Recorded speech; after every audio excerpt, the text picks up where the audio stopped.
기록을 보면 재판부가 15, 재판부의 주심이 다인 사건이네. 나중에 판결문에는 주심이 누군지는 나오지 않지. 합의부니까 주심 다 사건이라는 거는 나올 필요는 없지. 재판부로서 제15 민사부가 나오면 되지. 15 합의부로서의 재판부가 표시되면 되지. 주심이 누군지까지는 표시되지 않지. 그 다음에 사건 번호 적어둬야지. 메모에 사건 번호 적어두고, 여기 그러니까 사건 번호 적어뒀는데 실제 그 사건의 내역에는 담당 재판부의 판사까지도 아예 적어두는 게 나중에 판결문에 판사를 써야 되니까. 근데 판결문 등장하는 판사가 간혹가다 변론 조서 등에 보면 바뀌는 경우가 있어. 바뀌는 경우. 그거 조심해야 돼. 그러니까 처음에 3명의 판사가 마지막까지 끝끝내 변경 없이 간다라는 거에 꼭 보장되고 있는 게 아니라는 거지. 그러니까 판사가 이제 바뀌는 경우도 예상은 해야 된다는 거죠. 그래서 판사를 거기다가 재판부의 판사를 적어두고, 그 다음에 원고 김자홍 쓰고 주소 써두고, 왜냐하면 판결문에 주소가 들어가야 되니까 메모를 그렇게 주소 써두고, 그 다음에 주민등록번호 써두고, 어딘가 주민등록번호가 뭐 원고의 소장에서부터 등장할 수도 있고, 뭐 도중에 주민등록번호가 현출되는 어떤 서류 같은 게 있을 수 있으니까. 그 다음에 소송대리인도 여기다가 같이 표시를 당사자 원고에 해두는 게 나중에 판결문을 쓸 때 편하게 되죠.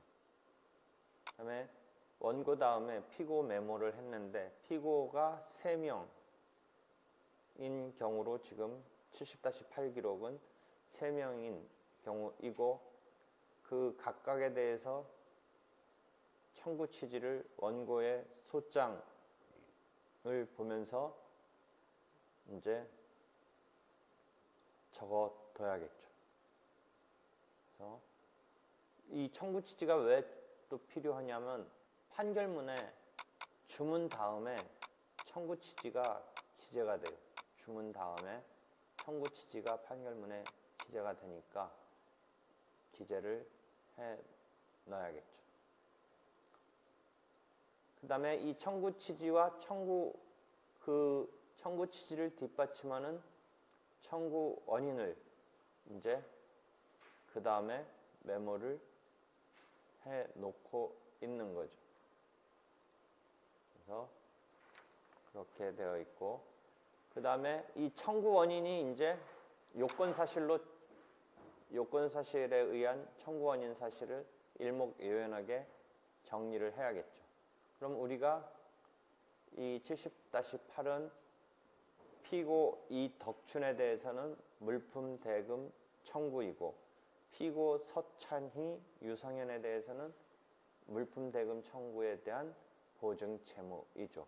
그러니까 물품 대금 청구에 대한 요건 사실은 매매계약 체결 사실을 청구 원인 사실로 할 것이고, 그 다음에 보증 채무에 대해서는 그것 플러스 보증 계약 체결 사실. 보증도 단순 보증과 연대 보증이 있고 그것에 따라서 다르니까 연대 보증이라는 보증을 전제로 한 특약적인 연대의 의미의 보증이 있는 것을 요건 사실로 청구 원인 사실에 적어야죠. 그래서 그 청구 원인 사실에 대해서 피고가 인정을 한다면 불요증 사실이 되니까 그것에 이제 판단을 하기 위해서 염두에 두면서 증거를 그 요건 사실에 따른 오른쪽 칸에 증거를 저희가 기록에서 찾아서 분석하면서 적어둬야겠죠. 그렇게 해서 일응 잠정적인 판단을 하고 그것이 전제돼서 항변으로 이제 주장될 것을 요건 사실에 따라서 기재를 해야죠. 이 사건은 물품 대금 청구에 대해서는 어떤 항변이 우리가 답변서를 통해서 그 뒤에 또는 복잡한 사건은 준비서면이 따라 붙겠지만 나왔었냐면 저번 때 기억을 한다면 일부분 변제했다 라는 항변이 있으니까 변제의 요건 사실을 의식하면서 항변을 적어둬야겠죠. 그 다음에 뭐가 또 있었냐면 소멸시효에 관한 항변이 있었죠. 그 다음에 완벽하게 적극적으로 주장되지는 않았지만 상법상의 하자가 있는 것에 따른 어떤 그런 문제 제기를 하고 있는 그런 면에 있어서 상법 상인 사이에 있어서의 그러한 방어 방법이 강력하지는 않았지만 뭔가 예상될 수 있도록 우리가 답변서에 쓰는 것을 봤는데 이따 이 기록에는 어떻게 나오는지 모르겠네요. 그 항변에 대한 또 증거가 필요하겠죠. 물론 이 항변에 대해서 반대쪽인 원고가 인정을 해버리면 증거에 의해서 증명할 필요가 없죠. 불요정 사실로서. 그런데 항변에 대해서 원고가 부인을 하면 그 항변의 요건 사실에 대해서는 증거에 의해서 피고가 증명을 해야 되니까 그 증거가 있는지 봐야겠죠. 그래서 일단 또 잠정적인 판단을 하는 거죠. 그 다음에 이제 복잡해지면 그 항변에 대한 또 재항변이 전개되는 거죠. 그러니까 재항변이 전개되는 것에 대한 뒷받침하는 증거. 물론 재항변에 대해서 또 반대 측인 피고가 인정을 해버리면 뭐 증명할 필요는 없지만 재항변에 대한 증거가 잘 거기에 자료를 분석해서 메모를 해 놔야겠죠.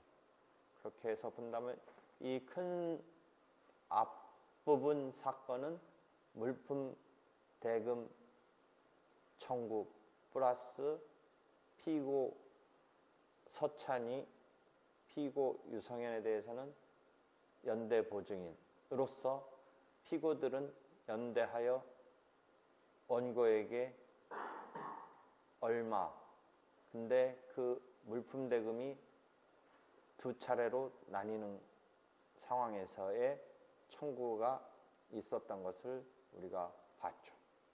그 다음에 두 번째 파트는 그 원고가 유성현으로부터 창고 부지를 매수하면서 매매대금을 계약금, 중도금, 잔대금으로 하는 내용의 그 계약 하에 계약금을 지급했고 중도금 중에 일부 지급을 했고 한 상태에서 뭔가 원활히 마무리되지 못한 채 상황이 흘러왔는데 지금 단계에서 원고가 유성현한테 소유권 이전 등기 청구를 그 부동산에 관해서 하고자 하는 거죠. 그래서 이 경우에 이제 청구 취지와 청구 원인은 역시 앞에서 본 물품 공급에 따른 청구와 마찬가지로 매매 계약을 바탕으로 한 청구니까 이쪽도 부동산에 대한 매매 계약을 그 전제로 하는 것이죠. 그래서 요건 사실은 매매 계약이죠. 그래서 그 매매 계약을 뒷받침하는 매매 계약서가 이제 증거로 되겠죠. 한편 이 매수했던 토지에 대한 소유권 관계, 그러니까 매수인의 입장에서 매도인한테 소유권 이전 등기를 청구하는 그 토지의 내용에 관한 등기 사항 전부 증명서가 또 증거로 제출되어 있죠. 물론 매도인이 꼭 그 물건의 소유자인 건 아니죠. 원래 일반적으로는 소유자겠지만 소유자가 아닌 사람이 매도인이 될 수도 있는 거니까 뭐 그런 특수한 상황도 있을 수 있는데 이건 그런 특수한 상황은 아니네요. 하여튼 그 소유 관계 등에 관한 정보가 그 등기사항 전부증명서에 있으니까 그것이 증거로 제출되죠.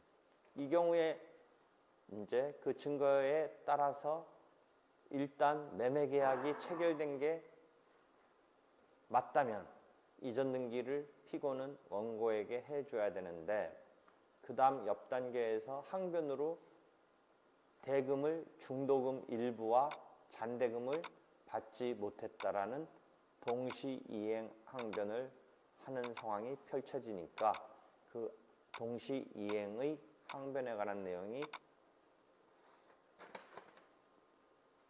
잠정적으로 피고는 원고에게 매매계약에 따라서 소유권 이전 등기를 할 의무가 있다라는 것을 잠정적인 결론으로 한 뒤에 항변이 어떻게 될 거냐인데 이 항변에 대해서 만약에 피고의 항변에서 원고가 중도금 잔대금을 만약 줬다, 중도금 잔대금을 치렀다 이렇게 하면 그게 재항변이 되면서 반대급부를 자기는 이행했다. 그러니까 피고의 동시이행 항변은 너가 반대급부를 하기까지 나는 거절하겠다라 이행을 거절하겠다라는 건데 그 반대급부를 했다라는 원고의 주장이 재항변이 되는 거죠. 그렇죠? 그러니까 앞에 다시 들어가서 전반부 파트는 거꾸로 매도인이 매수인한테 물품 대금 채권을 청구하는 것인데 대해서 매수인의 입장에서 동시이행은 너가 나한테 그 대상 재산권 목적물의 재산권의 이전을 하지 않았다라는 게 그래서 나는 너한테 대금을 줄 수 없다라는 동시이행 항변에 대해서의 재항변에 해당하는 게 반대급부를 이행한 거니까 그 재산권을 이전했다, 인도하였다, 물건을 이런 이야기를 재항변으로 펼칠 것에 불과하다는 거죠. 그런데 다시 돌아가서 그 인도 후에 지연손해금조를 청구하려고 하니까 그 지연손해, 이행지체적인 성질의 지연손해금을 주장함에 있어서는 인도사실을 요건사실로 하기 때문에 그것을 원고가 주장을 하는 건데 앞에 물품 공급한 것에 따른 대금 채권만을 고려한다면 인도 부분을 여기서 주장을 할 필요는 없는 건데 지연손해금 때문에 하는 것이다.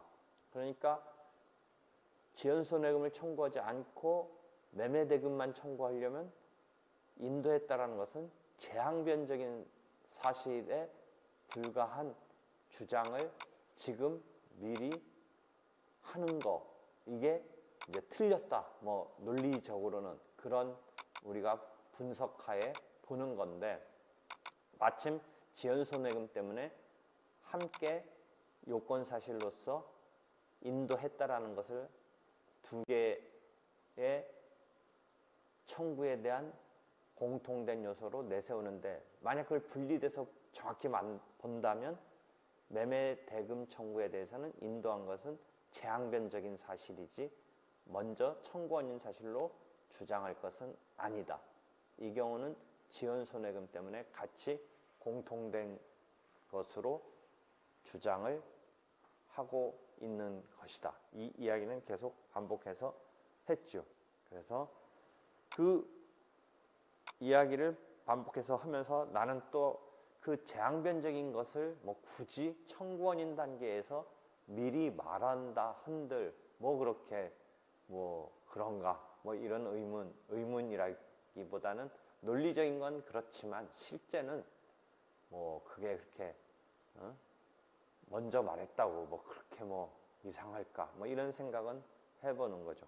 그래서 그런 지금 스토리를 이해하고 그 다음에 기록 2, 3 등의 이제 상황을 보면 기록 2는 그 뒷면에 보면 1차 변론기일, 2차 변론기일이 지정된 것이 나타나 있고 그 다음에 3에 가서 보면 송달 현황이 나오는데 송달 잘 봐야 돼요. 송달을 잘 봐야지.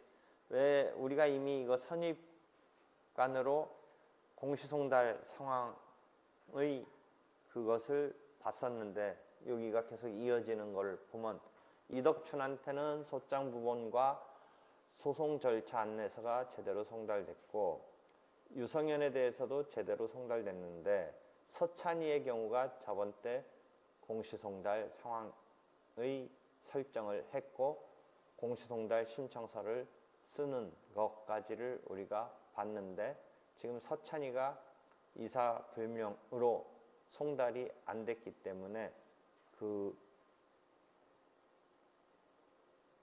보정을 권고하는 게 쭉 보면 서류 등이 계속 송달되는데 그 서찬이의 경우는 계속 이사불명으로 불능이 되네. 그러니까 불능이 돼서 결국 어떻게 되냐면 서찬이에 대해서는 송달이 안 되다가 중간 부분 보면 사면에 중단부에 보면 개시일 2월 13일, 효력 발생일 2월 28일 공시송달했다고 써있네. 딴 거는 우편송달인데 공시송달했다라고 하네. 우편송달 다음에 공시송달 보면 개시일은 이제 첫 번째 공시송달의 경우는 2주 지난 다음에 효력이 발생하고 그 다음 번부터는 2주 지나지 않고 다음 날 효력이 발생한다. 이런 주문이 한 190, 공시송달 196조 뭐 그런 정도의 민사법 부분이 있어요. 그러니까 여기 잘 봐봐요. 공시송달하기 위해서 옛날로 치면 법원 게시판에 게시한 거고 요새는 인터넷 대법원 사이트에 이제 올라가 있는데 그 게시한 날로부터 2주일 지나면 이제 송달된 것으로 하는 공시해 놓고 송달된 것으로 하는 그런 상황인데 2주 뒤 흘렀으니까 2월 13일부터 14, 27일 지나서 28일 날 발생하고 쭉 이 서찬이에 대해서 보면 그 뒤에 공시송달된 것을 오면에 가서 보면 이제 2주일 뒤가 아니라 하루 뒤부터 효력 발생하는 거 볼 수 있어. 하루 뒤부터. 그게 교과서에서만 읽던 우리가 공시송달 하고 나서 공시송달의 효력은 어떻다라는 이야기를 조문에서 이야기하던 게 이렇게 펼쳐지네. 그래서 나머지는 우편송달인데 여기는 공시송달입니다. 우편송달이라는 말을 쓰는데 정확히 뭐야? 송달은 교부송달이고 교부 직접 건네줘야 되는데 누구를 이용해? 우편집배원을 이용하니까 우편송달이라고 하는데 그 교부송달 말고 발송송달이라고 그래서 교부하는 송달이 여의치 못하면 발송해서 등기우편으로 발송하는 경우 있고 그 다음에 최후적으로는 공시송달이 있는데 그러니까 발송송달로서의 우편 등기우편으로 발송한 건 아닐 것 같은데 나중에 한번 송달되고 있는 걸 보면 돼요. 쭉 보면 되고 쭉 송달 현황 일단 보고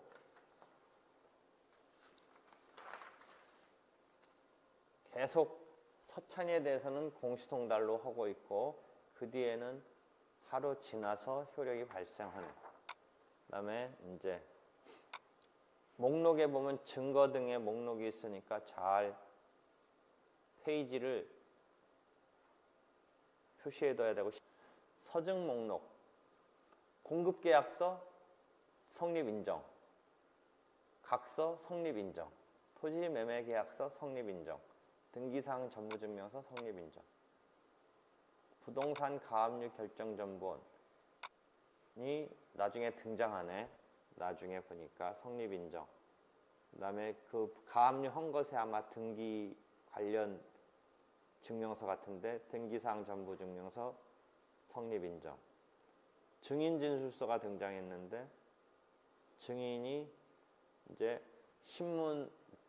증인신문을 할 때의 그 기존의 증거조사 방식에 있어서 신문을 함에 있어서 처음에 진술서를 제출한 것을 이제 가지고 그것을 서증으로서 이제 증거 조사하는 방법이 하나 있는데 피고가 부지라고 했네. 지금 피고가 1, 3이라고 해서 2는 지금 공시송달로 되고 있고 피고 1 주채무자와 피고 3이 지금 이덕춘과 피고 1 이덕춘과 피고 3 유성현이 지금 등장하고 있죠. 원고가 제출한 증거에 관한 것이고요. 증인의 경우는 그 오승환이라고 자기 직원인데 돈 일부 변제했다.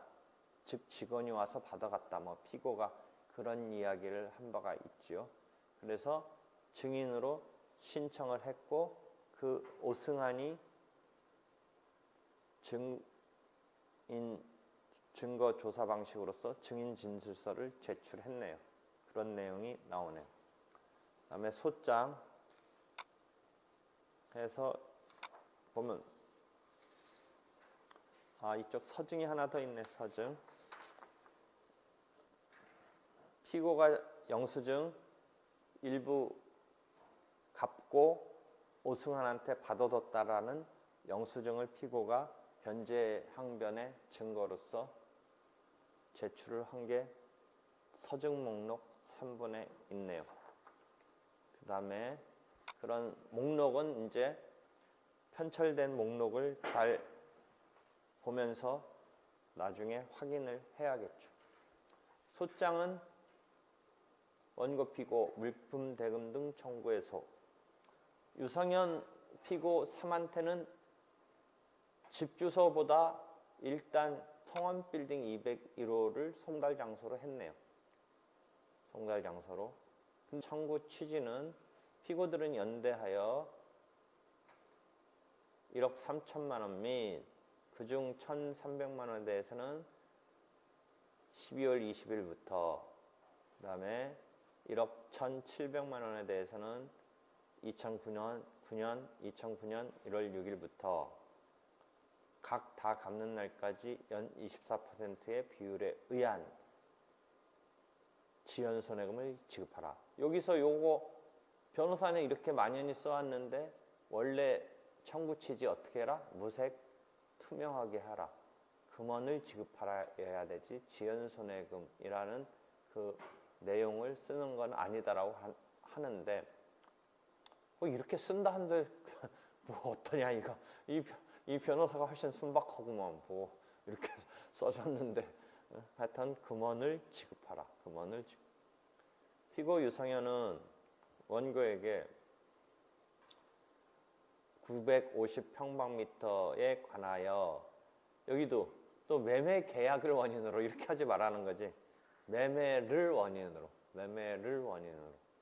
그렇게 써야 된다라는 거죠. 그래서 매매를 원인으로 한 소유권 이전 등지 절차를 이행하라.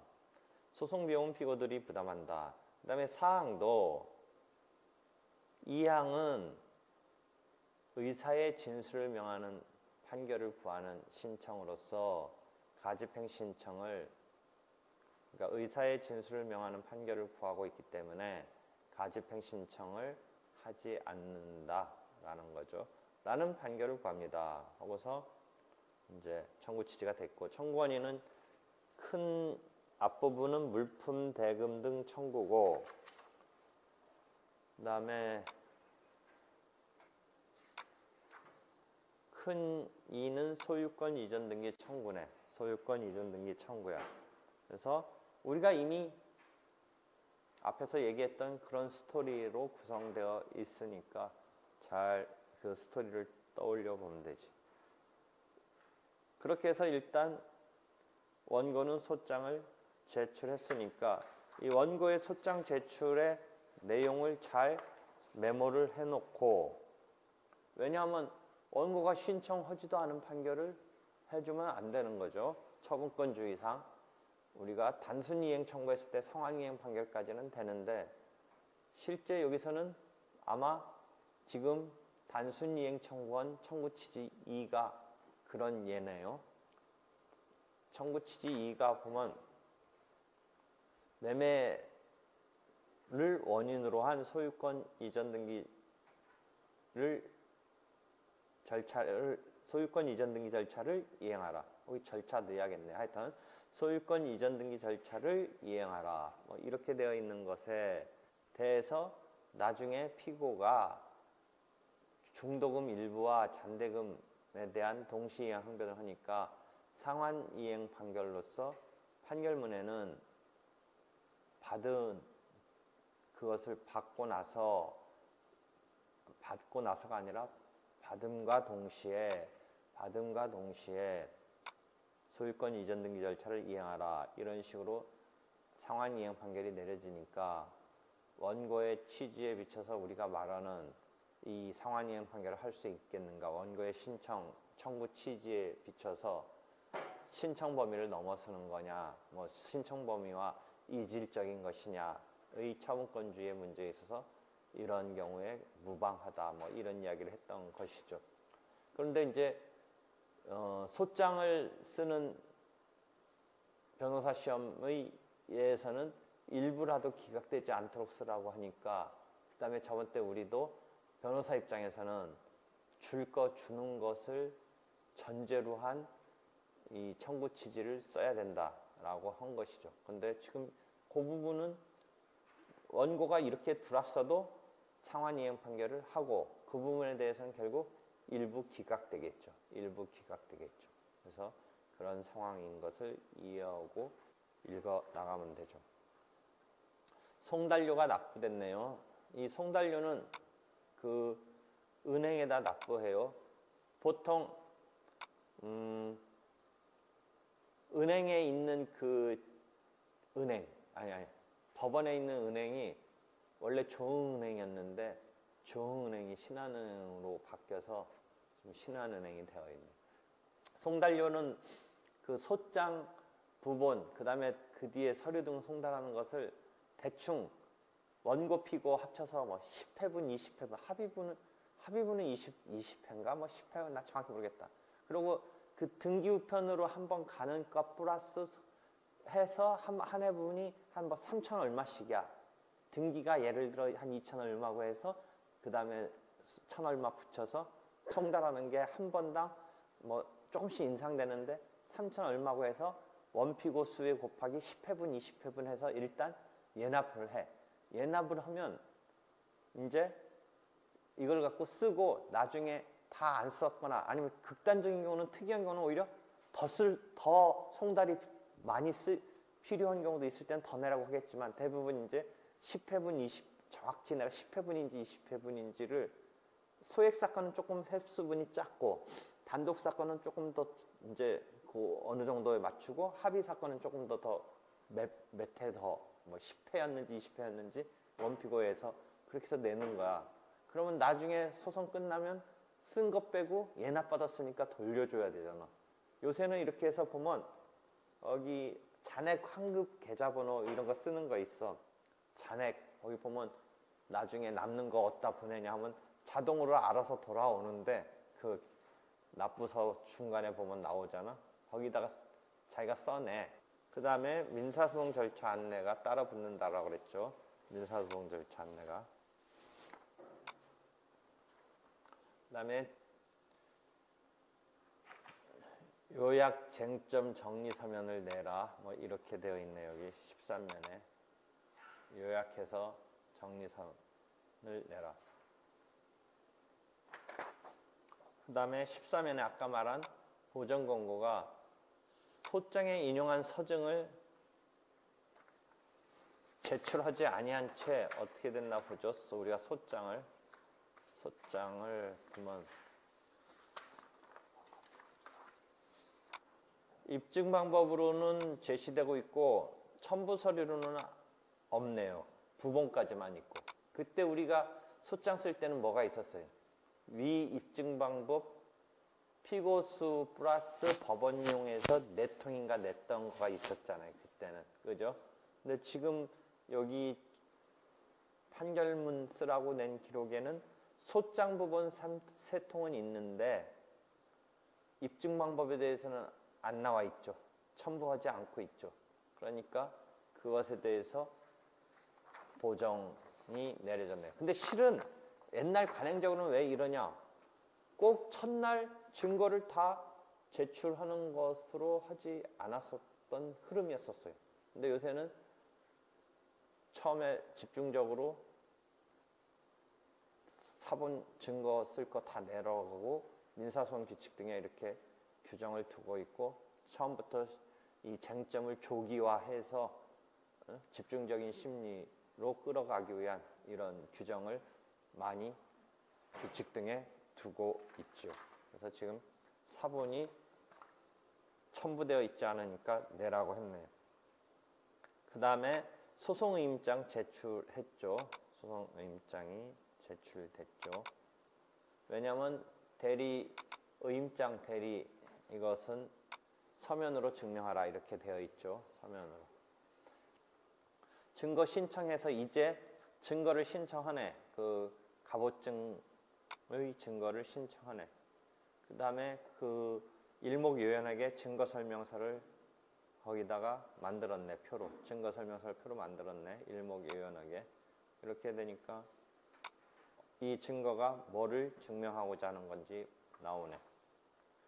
18면에는 공급계약서 그때 봤던 거고 19면에 연대보증에 관한 증거고 20면이 우리가 이전 등기를 청구를 위한 부동산 매매 계약인데 여기에 특약 같은 걸 잘 보라고 그랬죠. 그 다음에 등기사항 전무증명서 이렇게 해서 증거가 갑 1호증부터 갑 4호증까지 있는데 공급계약서에 있어서는 거기서 연 24% 이자가 있는 특약 비슷한 어떤 약정이 하나 특이한 거고 그 다음에 토지매매 계약서에서는 제2조가 동시이행 의무 그 다음에 당구장 표시로 특약사항이 월 2%의 이자를 지급하기로 한다 이렇게 되어 있네요. 그러니까 이런 특약적인 상황을 봐야 되는데 왜냐하면 그 공급계약서 갑 1호증에서 보면 물품 공급 대금 말고 지연손해금조에 별도의 넓은 의미에서 본다면 공급계약의 물품대금 채권에 관련된 부대청구이지만 물품대금에 대해서 부대적인 것이긴 하지만 우리가 독립적인 이런 실질적으로 본다면 하나의 지연손해금 항목으로 볼 수 있죠. 그 다음에 토지매매계약서에서는 실제 조문의 매매계약의 효력이 동시이행으로 재산권 이전과 대금 지급이 동시이행으로 되는 것인데 이 경우는 특약으로 제2조의 약정으로 매매계약의 내용으로 제2조에 있네요. 그러니까 조문에 있는 것보다는 이 약정이 우선하는 거죠. 당사자 간의 이미 약정이. 그 다음에 더더욱 여기 특약사항도 있네요. 대금을 지체한 때는 월 2%의 이자를 지급하기로 한다. 의 특약이 있네요. 그래서 그런 특약을 눈여겨봐둬야 돼요. 또 22면에 보정명령이 내려졌는데 이게 그거네요. 송달불능으로서 보정하라 라고 되어 있네요. 송달불능에 대한 보정. 그러니까 주소를 보정하라는 거죠. 아까 송달 현황표를 보면 해서 공시송달 신청을 주민등록표 말소된 거와 불거주 확인서를 통장이나 반장 또는 주위 사람의 불거주 확인서를 붙여서 지금 공시송달 신청을 했네요. 통장 반장으로부터 불거주 확인서를 받았네요. 26면. 이렇게 해서 지금 공시송달 신청을 했고 27면에 사건 기일별 송달 현황이 하나 붙어 있네요. 27면에. 이렇게 지금 중간에 붙인 것을 모은 게 앞에 처음에 등장하는 그거이다. 뭐 앞에 그 주의사항에 보면 그런 내용이 있어요. 좀 중간에 여기까지 송달 현황을 이 재판부 판사들한테 기록 올라갈 때 이렇게 중간에 하나 올라갔네요. 그런 상태에서 28면에 공시 송달 명령이 내려졌네요. 그래서 2월 13일 대법원 홈페이지에 게시하였다 이렇게 되어 있네요. 공시 송달 명령이 내려져서 2월 13일 날 게시됐다라는 거죠. 됐고요. 그 다음에 29면에 준비명령을 하고 있네요. 준비명령. 이제 공시송달 됐으니까 지금 서찬이에 대해서는 공시송달 했고 지금 이덕춘과 또 한 명 지금 피고 유성현에 대해서는 지금 제대로 송달된 상태에서 이제 준비 명령이 내려진 상태로 진행이 되고 명령이니까 또 송달되면서 영수증이 하나 붙어 있고 31면에 답변서 요약표가 등장했네요. 그 다음에 답변서 요약표는 요약문을 붙인 셈이고 답변서가 32면에 나오는데 물품 구매 인정, 연대보증 인정 그런 상태에서 원고 직원인 오승환한테 1,000만 원 자기하수표 변제했다. 그 다음에 답변 3번에 보면 뭔가 좀 불만을 이야기하죠. 봉제 상태에 대해서. 답변 4면은 단기 소멸시효가 적용돼야 된다.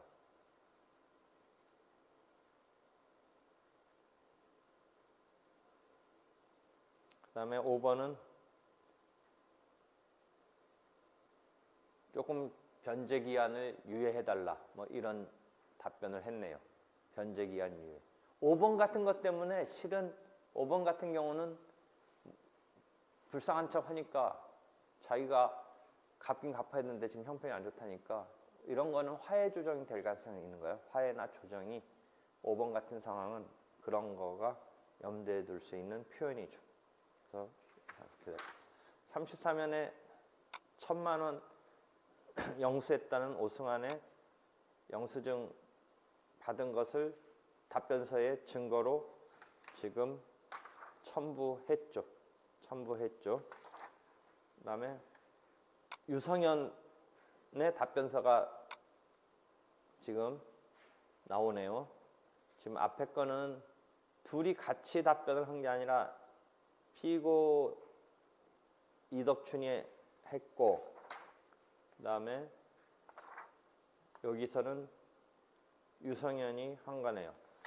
이 기록은 아직 변호사가 선임 안 돼 있는 상태에서 각각 답변했네요. 그래서 물품 대금에 대해서는 지금 연대보증 인정, 연대보증 인정. 근데 어느 정도 변제되어 있는지는 알 길 없다. 그 다음에 자기 입장에서 이전 등기 청구에 대해서는 지금 하여튼 받을 거가 있는데 그 받을 것까지 받지 않는 이상은 줄 수 없다. 뭐 이런 이야기를 하고 있네요. 그래서 다시 또 준비 명령이 내려져서 준비하라고 했고, 이번에는 원고 소송 대리인이 피고 이덕춘 유성현에 대해서 변론을 준비를 해서 서면을 냈네요. 그래서 쭉 보면 오승환한테 사실 여부 확인하겠다. 일단 그 다음에 불만 표현한 것에 대해서 반품을 하거나 교환을 요청한 사실이 없다. 그 다음에 시효에 대해서는 자기는 상인 사이에 5년 시효가 적용돼야 된다. 그 다음에 가압류 신청을 한 바가 있기 때문에 시효가 중단되었다. 그 다음에 기한유예에 대해서는 염치 없는 일이다. 그 다음에 유성현에 대해서는 자기는 중도금과 잔금을 당장이라도 지급할 테니 해달라고 했는데 피고 유성현이 민기적되고 있다. 뭐 이런 답변이 들어갔네요. 그래서 부동산 가압류 시효 중단에 대한 주장을 뒷받침하는 가압류 결정문이 지금 증거로 갑 5호증으로 제출됐네요. 이런 재판서는 정본이라고 해서 하나 원본과 똑같은 것에 스탬프 찍은 이 정본이 본인한테 가가지고 그것이 지금 증거로 제출됐네요. 그 다음에 등기사항 증명서는 그 가압류 내용이 등기부에 올라가 있는 게 갑 6호증으로 제출됐네요. 그 다음에 그 오승환에 대해서 증인으로 신청을 했는데 희망하는 증인신문 방식이 그 44면에 5번 보면 증인 진술서 제출 방식으로 되어 있네요. 증인 진술서. 여러분이 막 모의 재판 같은 거에서 보는 신문하는 방식이 원래 그 방식인데, 이 경우는 진술서를 증인이 어차피 자기의 주위에 있는 사람을 증인으로 할 때는 주신문하는 측이 신문사항으로 물어볼 일을 미리 진술서 형식으로 증인이 작성해서 제출하면 나중에 그 부분은 서증으로 해서 본인이 작성한 거 맞냐라고 확인해서 굳이 신문 방식으로 하지 않고 진술서를 제출하는 방식으로 해요. 또 중간에 이런 사건별 송달 현황이 기록에 들어가 있네요. 그 다음에 이제 변론조서가 첫 번째 나오고 있는. 서찬이는 공시송달됐으니까 불출석이고 이덕춘과 유성현은 출석을 했네요. 그래서 쭉 우리가 예상할 수 있는 그런 이야기를 펼치는데, 가까다 이 변론조서 볼 때 뭐를 주의해야 되냐면, 이 준비서면을 제출해 놓은 거가 다 진짜 변론된 건지 구술로 변론되는 건지를 주의해서 봐야 되고, 그 다음에 앞에서 주장을 했던 것을 가까다 여기서 철회를 해버려요.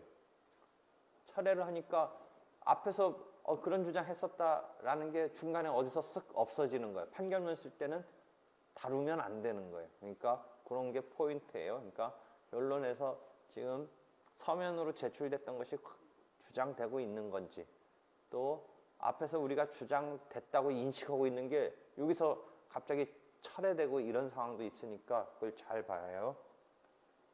그래서 소장 진술, 준비서면 진술, 일단 진술됐죠. 그 내용이. 피고, 답변서 진술. 그래서 그 다음에 피고는 그 49면에 네다섯째 줄 보면 피고 이덕춘의 주장 내용 중 일부 변제 주장과 소멸시효 주장을 이의로 원용한다고 진술. 이게 무슨 의미예요? 민사법 우리가 맨날 민사법에서 맨날 배우는 이게 뭐예요? 이 주채무자와 연대보증인의 관계는 지금 공동피고로 묶여있긴 하지만 공동소송 중에 통상의 공동소송이니까 독립의 원칙이 적용되니까 자기 나름대로라도 주채무자의 채무 변제와 시효 소멸을 자기 입으로도 해야지 그 효과를 받는 거지 각각 주장을 해야지. 그러니까 우리가 공동소송인 독립의 원칙, 연수원에서는 뭐 변론 독립의 원칙이라고 하는데 하여튼 공동소송에 있어서 소송인에 있어서 변론을 독립적으로 해야 되니까 스스로 원용한다고 진술함으로써 자기도 그 주장을 펼치고 그 효과를 받겠다는 거죠. 그 이야기를 해야 된다는 거죠. 원고 대리인이 지금 이제 가압류를 가지고 시효 중단, 이 시효 중단이 재항변이죠. 그러니까 소멸시효 항변에 대한 원고 측이 시효 중단에 재항변했죠. 그러니까 지금 요 70-8에서는 재항변이 요 시효 중단이 하나 나오네요. 그러니까 자기가 메모할 때 이제 소멸시효와 그것의 소멸시효 항변에 대한 시효 중단의 항변 이게 있네요. 그래서 나중에 이제 판결문 쓸 때는 어떤 때는 우리가 논리적으로 보면 청구 원인으로서 주장을 하고 그게 인정되면 항변으로서 이제 그 판단을 하고 또 항변이 인정되면 재항변에 대한 판단을 하고 하는데 소멸시효와 소멸시효 중단은 두 개를 한꺼번에 묶어서 하는 게 뭐 편하다, 뭐 좋다, 뭐 이런 것에 대한 어떤 판결문 작성법은 그 민사 실무 2에 보면 아마 있을 거예요. 그건 이제 요령이죠, 요령. 뭐 청구 원인, 항변, 재항변을 딱 나눠서 할 건지 또는 이제 요거는 이제 사람별로 이렇게 딱 나눠서 할 건지 아니면 적당히 어떻게 묶을 건지 이런 등등에 대한 테크닉을 익혀야 돼요. 그래서 쭉 보고 실제 그 다음에 판결문 쓰니까 정확히 어떤 사실, 즉 요건 사실, 항변, 그러니까 청구 원인 사실, 항변의 요건 사실인 항변 사실, 재항변 사실 등을 다툼이 없어서 인정되는 건지 증거에 의해서 인정되는 건지 등등 정확히 밝혀야 돼요. 그래서 메모를 잘 해야죠. 지금 막 이 변론에서 뭐 다툼이 없다든지 인정한다든지 막 이런 얘기들을 하고 있는 거예요. 지금 그러니까. 그래서 다툼이 없는지 아니면 다투니까 다툼이 없다면 증거로 끌어들여서 판단할 필요가 없죠. 왜? 불요증 사실이니까. 그러니까 다툼이 있는 거를 증거에 의해서 가타부타 따져야 되죠. 그러니까 판결문 쓸 때는 그거 잘 해야 돼요. 그래서 쭉 이것을 갖다 지금 눈으로만 봐서는 도저히 그 짜맞출 수가 없으니까 아까 메모표를 잘 만들어서 이 틀을 짜맞춰야 돼요. 그래서 그렇게 하고 그래서 쭉 보면 그랬더니 판사가 이제 쟁점을 정리해서 물품 대금에 대해서는 50면 보면 3년의 단기 소멸시효가 적용되는지 여부 이거는 당사자가 3년 아니면 상법상의 5년이라고 주장하는 것은 법원이 알아서 법률적 해석 효력을 따지는 거지 당사자가 뭐 인정하고 자백하고 이럴 성질이 아니에요. 당사자가끼리 이 시효는 3년이라고 해서 맞다라고 한다고 해서 3년을 적용하느냐 5년을 적용하느냐 이거는 법원이 직책으로 할 그런 법률상의 어떤 주장에 관한 뭐 이런 것이기 때문에 법원이 법률의 해석 적용을 하는 거죠. 이거 아마 나중에 보면 3년의 단기 소멸시효가 적용되는 것이지 상법상의 그것이 아니고 오히려 민법의 그 160 몇 종가의 그 3년짜리 시효 규정 그 조문에 있는 것이 적용되면 돼요. 그 다음에 이전 등기 청구에 대해서는 이제 동시행 부분 다시 물품 대금에 있어서는 1,000만 원이 변제가 추가로 된 건지 그 다음에 3년의 단기 소멸시효가 적용되는지 그 다음에 시효가 그럼 가압류에 의해서 중단됐는지, 그 다음에 하자가 있어서 손해에 대해서 어떻게 처리할 건지 등에 관한 거고, 이전 등기 청구에 대해서는 동시 이행 관계의 문제라고 쟁점을 정리했더니 당사자가 그렇다. 그 다음에 조정이나 화해가 이루어지기를 피고는 아까부터 조금 형편이 어렵다 봐달라, 이제 이런 지금 자세를 보이고 있죠. 그랬더니 원고가 못 그런다, 그렇지, 뭐 그렇게 안 된다, 뭐 이런 이야기를 하는 거죠. 그래서 법원이 화해 권고 결정을 내렸네요. 원고에게 결정 사항을 보니까 2012년 8월 31일까지 1억 2천만 원을 지급한다 하면서, 그다음에 그 뒤에 연 24%로 해서 해봐라 라고 했는데, 여기에 대해서 송달받고 나서 2주일 이내에 이의가 있냐 없냐에 따라서 이게 성립하느냐 아니냐, 뭐 그게 우리가 배운 지식에 의한 거니까 아마 이의를 해야 되겠죠. 이의를 해야 판결문으로 가겠죠. 이의를 아마 했을 거예요. 이의 신청은 54면에 이의를 신청한다라고 했네요. 2주일 이내이겠죠, 당연히. 그래서 보고 영수증 또 따라 붙고, 지금 화해 권고 결정에 대한 이의 신청이 54면 있고, 그 다음에 공시송달 보고서가 서찬이한테는 이제 변론기일에 대해서, 다음 변론기일에 대해서 지금 공시송달 들어가는 거고, 그 다음에 송달이 원고는 수령하였다라고 되어 있고, 원고 소송대리인한테 팩스로, 변호사 사이에는 그 규칙에 보면 팩스로 보내도록 되어 있죠. 이렇게 돼 있고, 그 다음에 그래서 이제 변론 기일이 2회 열리는데, 그 두 번째 변론 기일에 증인 신문을 하려는데 증인 진술서가 이제 증거조사 방식으로서 제출이 됐죠. 근데 자기가 증인 진술서 내용 보면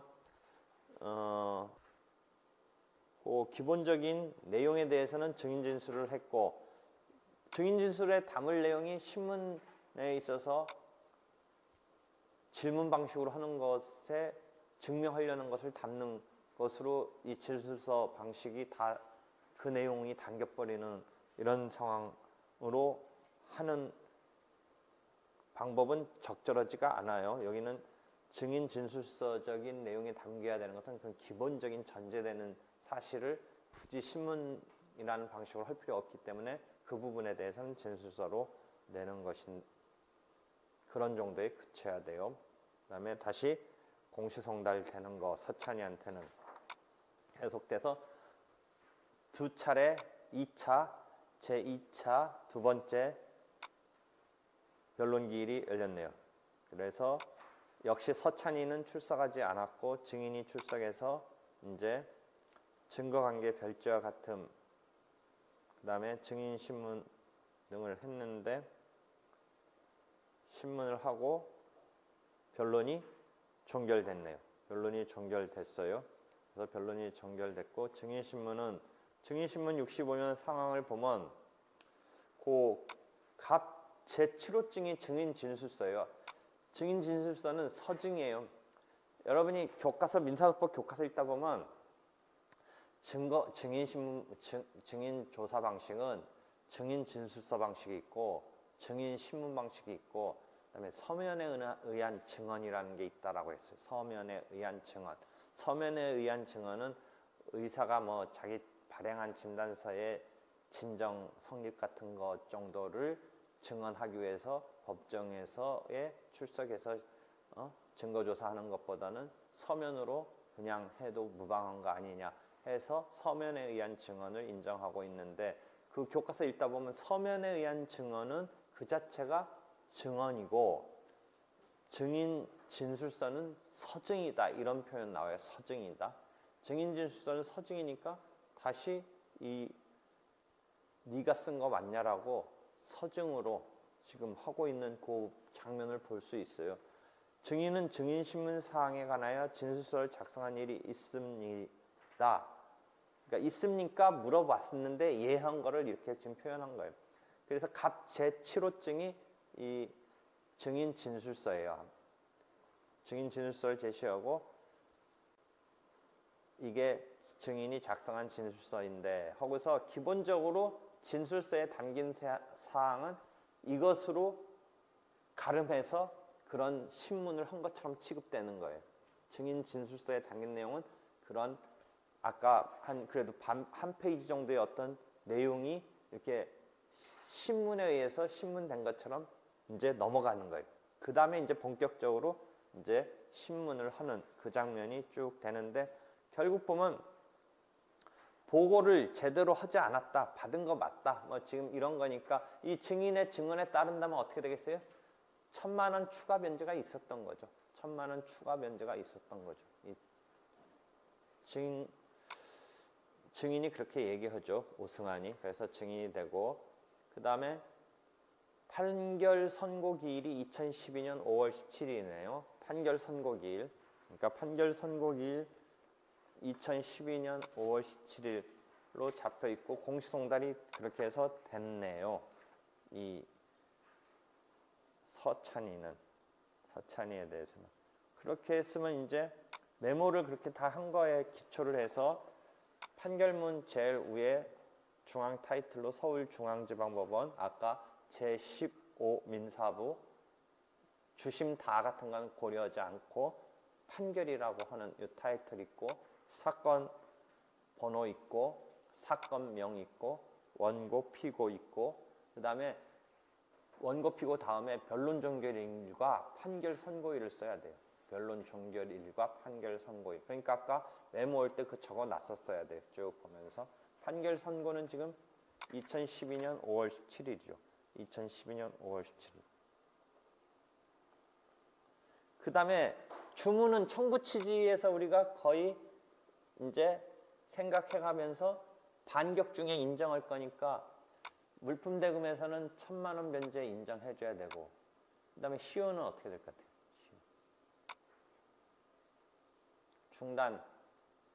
중단돼서 가압류 때문에 된 거고 그 다음에 그 상품 불만 있는 거 그 아까 있었잖아. 그 말하다 안 했지.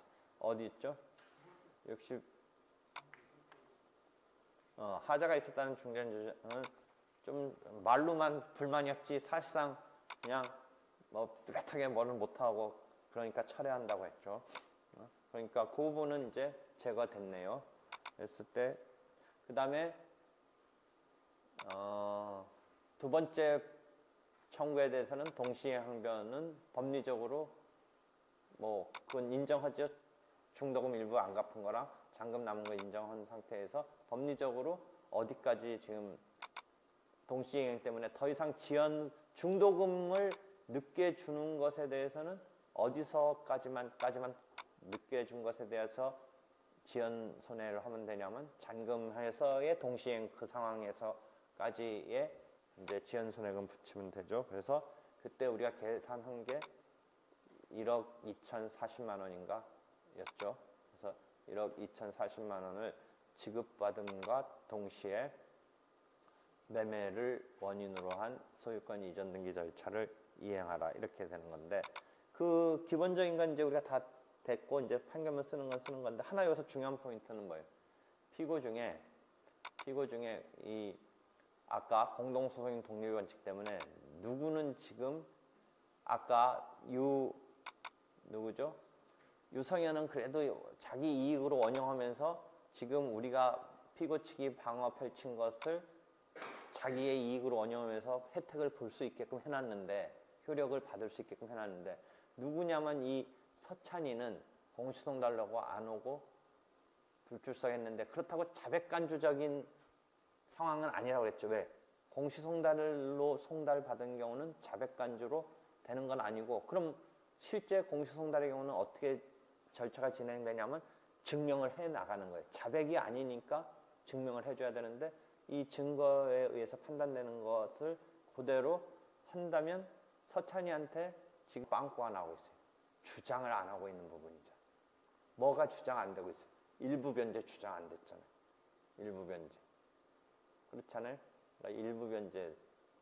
그 다음에 피고의 방어가 먹힌 게 지금 두 번째 청구는 서찬이는 관계없고 첫 번째 청구에서 가압류 때문에 시효 중단된 거는 어차피 원고가 지금 승소하는 부분이니까 상관없는데 피고가 일부 막아낸 부분에 대해서 지금 1,000만 원 변제한 거는 지금 서찬이한테는 그 효력이 미치지가 않는다라는 거죠.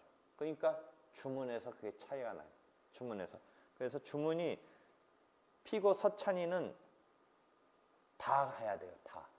1억 3천. 1억 3천. 그런데 실제 1억 3천 들어온 것 중에 지금 이덕춘과 유성현은 1,000만 원 추가 변제가 받아들여지니까 1억 2천이 되는 거죠. 그렇죠?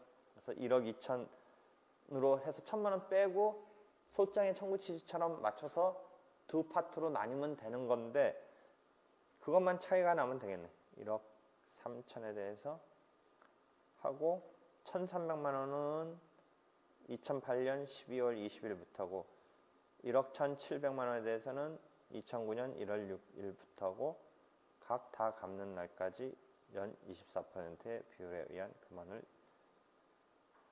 지급하라. 이렇게 되면 되는 거고 피고 이덕춘, 유성현은 피고 서찬이와 연대하여. 그 표현 잘 이제 민사실무책 보면서 익혀야 돼요. 그러니까 피고 서찬이는 세 명이 다 연대하였는데 그거 쓰는 틀은 여러 가지 몇 가지 방법이 있는데 이 케이스에 피고 이덕춘, 유성현은 피고 서찬이와 연대하여.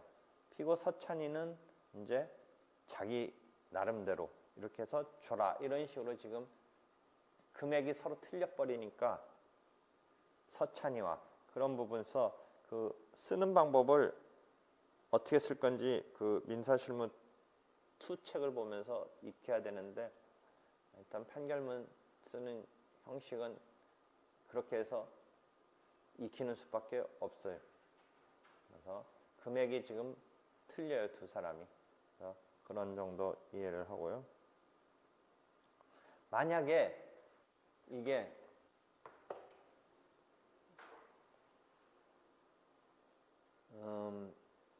연 24%가 아니고 그때 말했듯이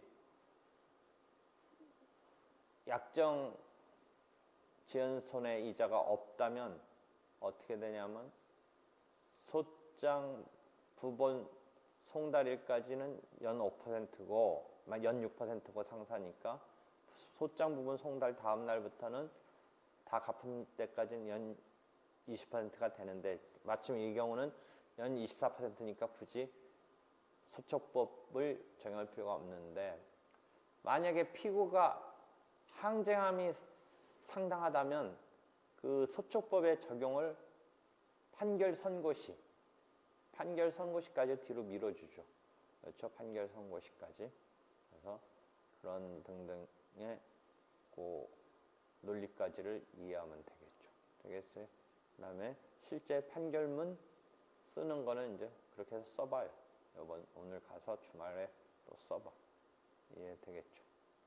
오늘은 이 정도까지 하고 주말에 한번 써봐요.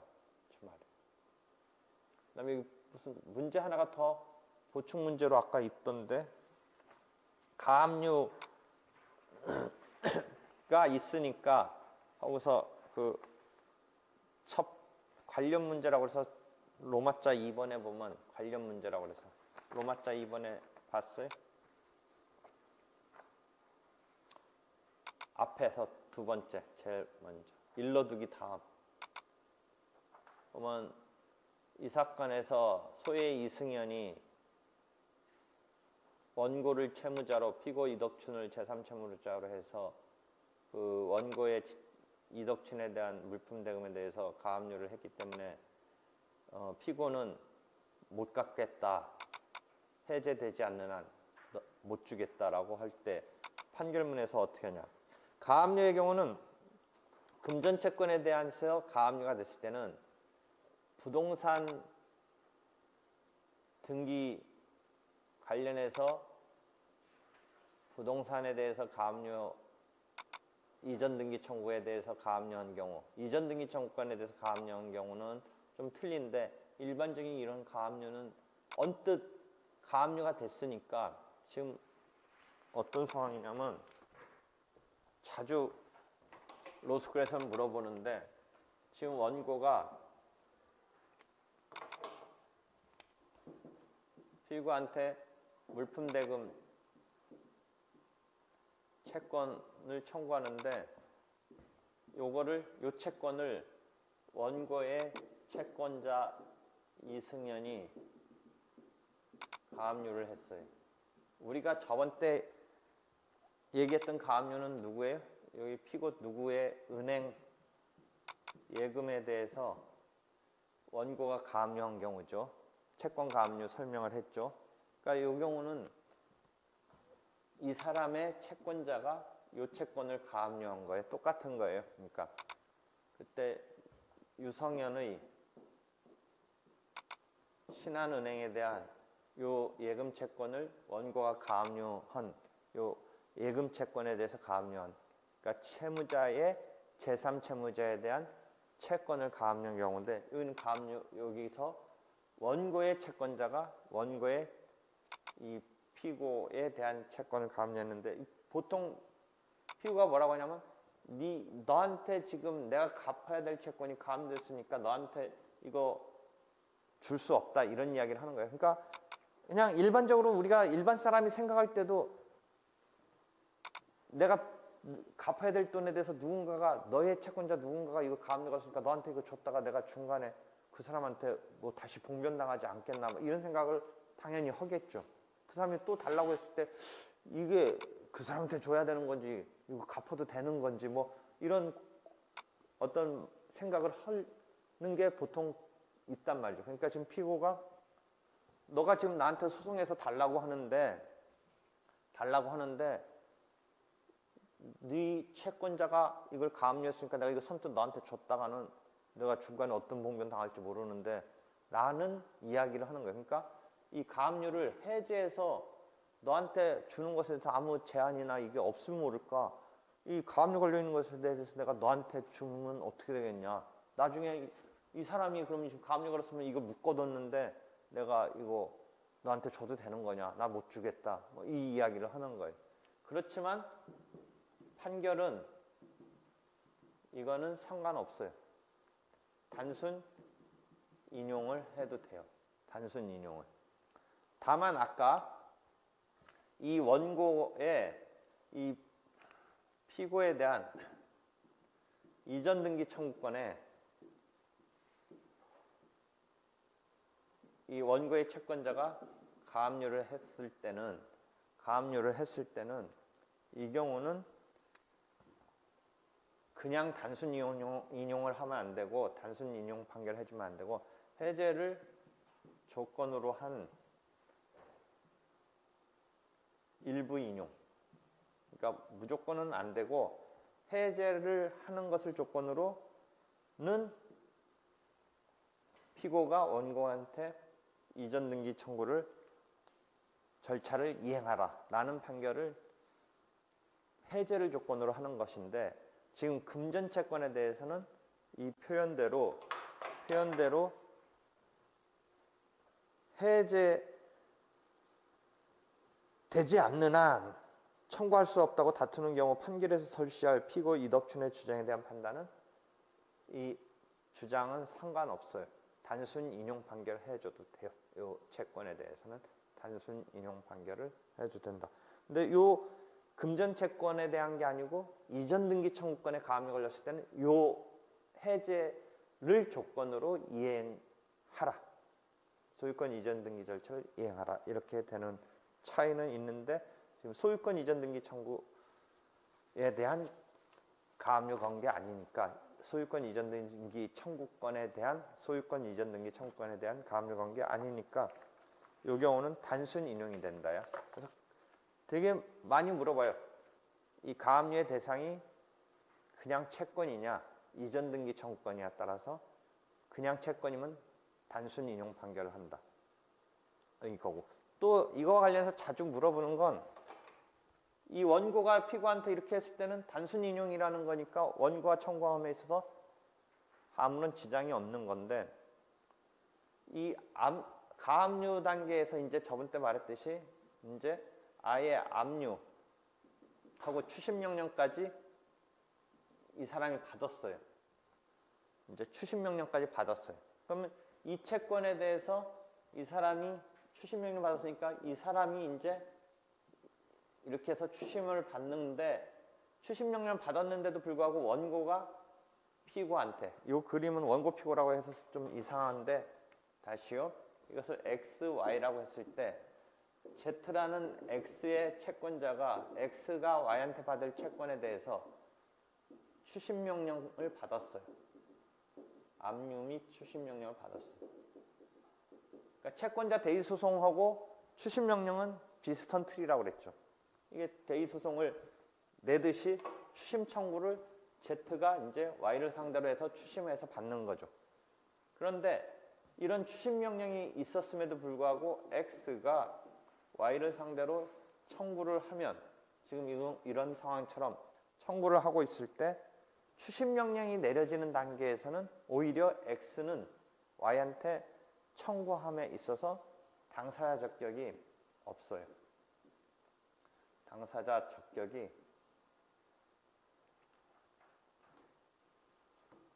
X는 당사자 적격이 없어서 이 소송은 부적법 각하돼요.